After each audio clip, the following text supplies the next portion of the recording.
Welcome back, everyone. It's Charlie. Marvel just announced the first new main character for Tom Holland's Spider-Man 4, and they're basically swapping Zendaya's MJ character as the female lead, like the main love interest, for Sadie Sink, who most of you probably know as Max from Stranger Things.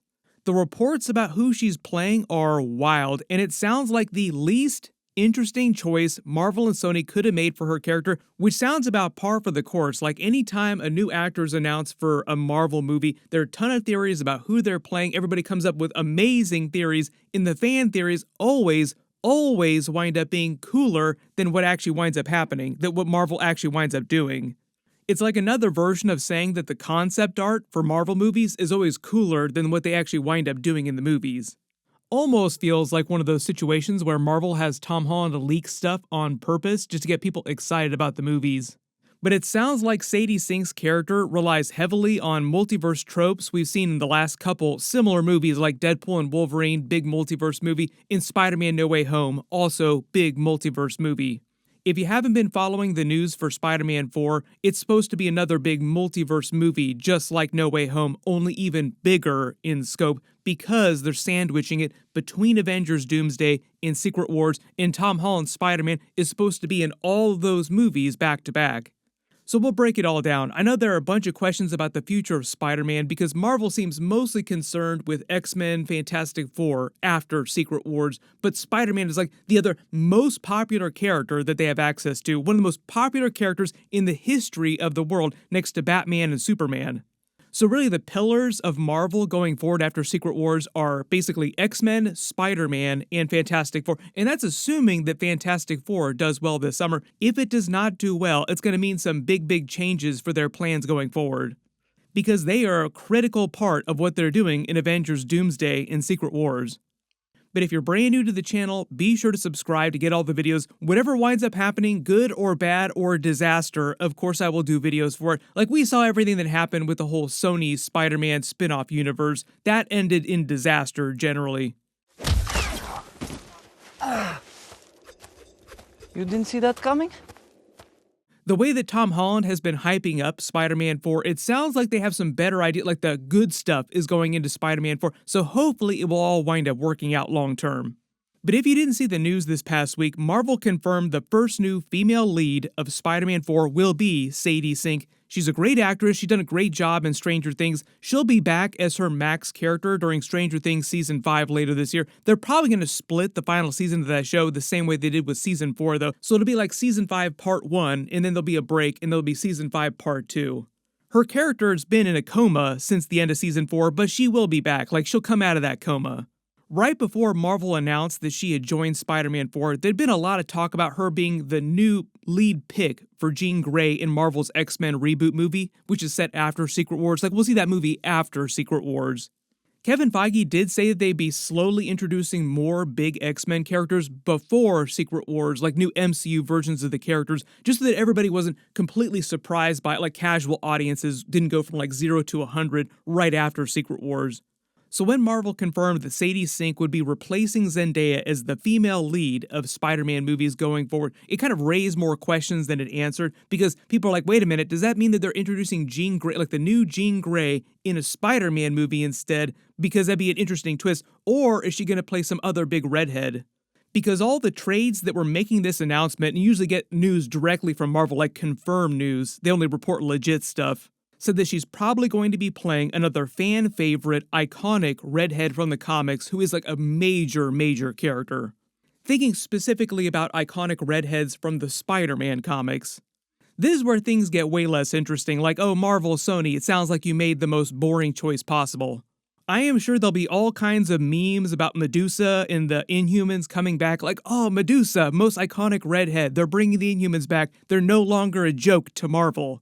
This has been a running gag the last several years. Like anytime a mystery character is teased, there's always these Inhuman jokes like, oh, they're bringing Inhumans back, Black Bolt, Medusa, all those characters. They're going to be so huge at Marvel now. But no, obviously, we're probably on the same page. Most iconic redhead from the Spider-Man comics would have to be Mary Jane Watson. And it kind of sounds now like Marvel and Sony might be using Sadie Sink as a multiverse version of Mary Jane, made to look way more comic book accurate than Zendaya's alternate spin on the character, MJ, whose actual real name in the MCU is Michelle Jones, if you never knew that. MJ goes through this makeover and now she's the popular girl and now Peter likes her. And that's not what happens here. Is really, Peter likes her for exactly who she is and all the little quirks and the weird things that make her MJ. And he likes that. So I think it's cooler that way, I think it just proves that, if you're meant to be with someone, you're meant to be with them. The only other version of Mary Jane that should show up from the multiverse should be Kirsten Dunst from Tobey Maguire's Spider-Man universe. If Sony and Marvel want to introduce another version of Mary Jane, just do Spider-Man 4 with Tobey Maguire's story in some other Marvel movie. If it wasn't clear, Kevin Feige said the whole concept with Zendaya's character when they were making Spider-Man Homecoming, like introducing the MCU version of Tom Holland's Spider-Man. Marvel didn't want to completely redo everything with his origin, his universe, the same way that Sony had kept doing with Tobey Maguire and then Andrew Garfield, with the same cast of characters, just slightly different spins on those characters, but for the most part, the same recurring main cast from the Spider-Man comics. They'd already done a very iconic version of Mary Jane, then Gwen Stacy, and were in the middle of reintroducing Mary Jane during Andrew Garfield's Amazing Spider-Man movies, but then went up cutting her out of Amazing Spider-Man 2. She would have come back during Amazing Spider-Man 3 had they made that movie. But then when MCU Spider-Man came along to put their stamp on it, so to speak, to make MCU Spider-Man feel different, Marvel went in a totally different direction with the Mary Jane love interest character. They made all the Iron Man connections, Ned Leeds, Man in the Chair, and instead of doing a very obvious version of Mary Jane, they wanted to do Mary Jane, but not the exact same version. So they just did MJ, making her look very different, like casting Zendaya looks very different than traditional comic book Mary Jane. And they just said her real name was Michelle Jones, so they could sort of have their cake and eat it too. So she's the MJ of the comics, but not the literal MJ that you've seen all these times before. So if it wasn't clear though, Sadie Sink is meant to be the new main love interest of the Spider-Man movies, starting with Spider-Man 4. They said that they're transitioning to a new supporting cast of friends from the previous Spider-Man trilogy. So Ned Leeds, Zendaya's MJ, still exist in the MCU, but they'll only be referenced a little during the movie. Like Zendaya's gonna be busy doing other movies while they're filming Spider-Man 4, so like she's barely gonna be in the movie. And they're basically just giving Spider-Man a new group of friends that will follow him through the next trilogy, Spider-Man 4, 5, and 6. This is actually a very common thing with long-running franchises where they'll cycle the roster of supporting characters and friends. But if they're saying Sadie Sink is just going to be another version of Mary Jane, like iconic redheads from Marvel Comics and Spider-Man Comics, is basically Marvel and Sony just doing the exact same character over again, just with a new coat of paint. Somehow, Mary Jane returned. The only reason you would do something like that on a narrative level, like use this multiverse trope, is to justify the existence of the original Mary Jane, Zendaya's MJ, and they've already done that. I feel like the arc for her character was complete in Spider-Man No Way Home. The character doesn't need to justify her existence anymore. We do not need that kind of soap opera in Spider-Man movies with two different versions of Mary Jane slap fighting each other over Tom Holland's Spider-Man. So just keeping in mind that Marvel made it sound like she'd be playing an iconic redhead from the Spider-Man, the Marvel comics, so the only other picks for Sadie Sink would be, say, like Jean Grey, probably the most iconic redhead Marvel has next to Mary Jane in Black Widow, and I'm pretty sure she's not going to play another version of Black Widow because we have Yelena Belova, who's kind of become the new main version of Black Widow, replacing Natasha. I saw a lot of people wanting Sadie Sink to play Firestar, who's another example of a mutant character, like Marvel was slow-rolling introducing more X-Men mutant characters before Secret Wars. She was introduced on a TV show first, then Marvel wrote Firestar into the comics. Kind of like a Herbie Fantastic Four character, or in the DC universe, Harley Quinn is probably the best example of that because she debuted on Batman the Animated Series, then they wrote her into DC Comics. So everyone let me know in the comments, if Marvel confirmed that Sadie Sink is the new main love interest in the Spider-Man movies, she's going to be a really big character, and she's playing an iconic redhead from the Marvel the Spider-Man comics, who do you think she's playing? It just feels like there are only a couple of options for her character, and some of them are really, really boring picks. Like Marvel, don't do this. No, there's way better options for her character. Currently holding on loosely to the X-Men theory of who she's going to wind up playing, but we'll see. Next big question is what's going on with the actual timeline of the movie because they're releasing it between Avengers Doomsday and Secret Wars, and Tom Holland's Spider-Man is supposed to be in all those movies. There were a lot of reports that Robert Downey Jr.'s Doctor Doom might be featured at some point during Spider-Man 4 in some way, like maybe not a main character, but at some point he'd be in that movie.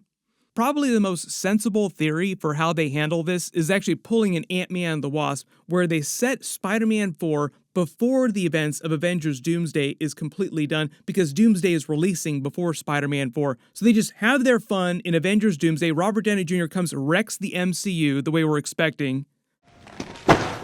Pizza time. There's a big cliffhanger ending, like a big downer ending, kind of like the snap in Avengers Infinity War, except it pushes into Avengers Secret Wars. Then when we get to Spider-Man 4, they just play it like most of that movie took place before the end of Avengers Doomsday, and they just use the post-credit scene for Spider-Man 4 to sync up with the end of Avengers Doomsday in a snap type of moment, the same way they did with Ant-Man and the Wasp. And if Marvel is helping Sony continue the Knull storyline and we have the Symbiote saga that they want to pay off in the next Spider-Man trilogy, they can just have him get the symbiote that was left during Spider-Man No Way Home during Spider-Man 4 at some point and have him die, like he'll be killed off during Spider-Man 4, and the symbiote can resurrect him, creating another codex, creating another reason for Knull to come to the MCU. But I'm still expecting them to pull that weird timeline trick, Ant-Man the Wasp style, with the timeline of Spider-Man 4, just so they don't have to deal with too much stuff from Avengers Doomsday. Like they won't have to set Spider-Man 4 on Battleworld in Secret Wars. But everyone post all your theories in the comments below. We'll probably hear more about the villain of the movie soon too. It's supposed to be a pretty big villain, not a street-level Spider-Man villain, just because the movie's supposed to be a big multiverse film again. Speaking of street level though, we're in the middle of Daredevil Born Again episodes. My episode 4 video will post next week after they release it. I just did a big episode 4 trailer video. Click here for that, and click here for all my other Daredevil Born Again episodes. Thank you so much for watching, and I'll see you guys in the next one.